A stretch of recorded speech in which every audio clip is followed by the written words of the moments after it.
भइलू हो तू तनिको भइलू ना। तोहरा के अपन करेजा काढ़ के दे देनी हो तबो तू हमार भइलू ना।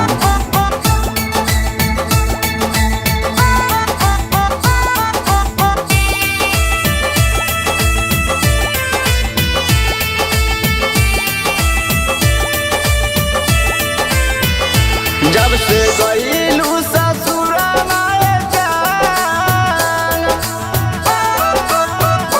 जब से गईलू ससुराल जान, मन करे ते जदी ही पर तोहर याद बड़ी आवे, पल पल तड़पावे। तोहर याद बड़ी आवे, पल पल तड़पावे।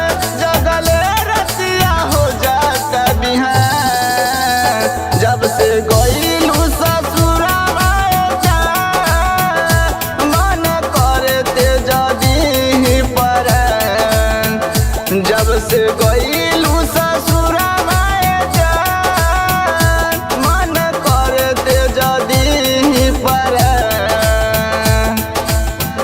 अरे दिलवा में दर्द बात हम सही कैसे, दिलवा में दर्द बात हम सही कैसे। ऐ जान तोहार डोली जात है, अब तू ही बतावा ना कि तोहरे बिना हम जिही कैसे। छोड़ी दिहलू साथे हंसी बोली के हो, देखते रह गईनी तोहरा डोली के हो।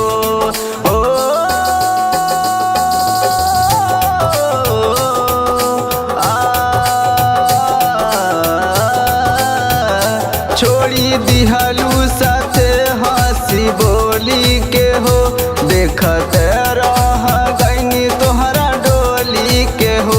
कैसे मन के मनाई, दिल के समझाई, कैसे मन के मनाई, दिल के समझाई। साथी चुनली हलू कोनो अनजान, जब से गईलू ससुराल जान, मन करे ते जदी ही पर जब से गईलू ससुराल जान, मन करे ते जदी ही पर।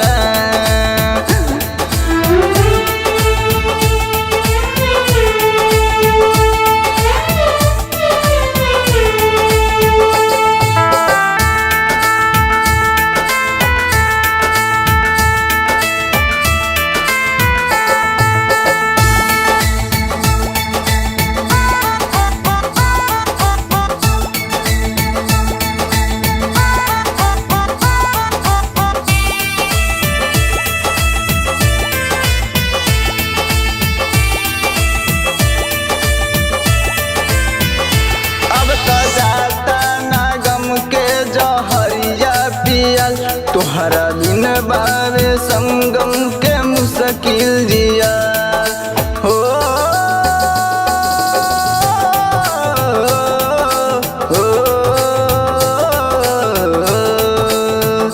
अब तो जाता न गम के जहरिया पियल। तोहरा बिन बावे संगम के मुश्किल जिया। सच कहे मुके छोड़ी गईलू दूर देख, सच कहे मुके छोड़ी के गईलू दूर देख। दिल रहता बड़ी परेशान, जब से गईलू ससुराल जान, मन करे ते जदी ही पर जब से गई